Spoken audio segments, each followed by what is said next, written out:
बैसाख का महीना है ना, जितने यहाँ बैठे और जितने आस्था चैनल पर सुन रहे और जितने फेसबुक यूट्यूब पर कथा श्रवण करना, प्रयास करना, बैसाख के महीने में मिट्टी के पात्र में जो रात्रि भर जल रखा हो, मिट्टी के पात्र में अगर आपके पास में घड़ा हो, हंडा हो, नी हो, तो दिया हो, दीपक हो, कुल्लड़ हो, कोई भी तुम्हारे पास में जो मिट्टी का पात्र, उसमें जल भरना। वो जल बैसाख के महीने की किसी भी सोमवार के दिन या किसी प्रदोष के दिन या बैसाख महीने के शिवरात्रि के दिन वो मिट्टी के पात्र का जल अपने घर के प्रत्येक व्यक्ति का स्पर्श कराकर उस मिट्टी के पात्र के जल को तांबे के पात्र में डाल लीजिए और घर के प्रत्येक व्यक्ति का स्पर्श करा लीजिए और शंकर भगवान पर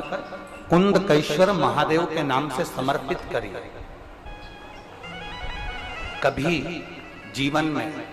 पीछे पलट कर देखने की जरूरत नहीं पड़ेगी। आप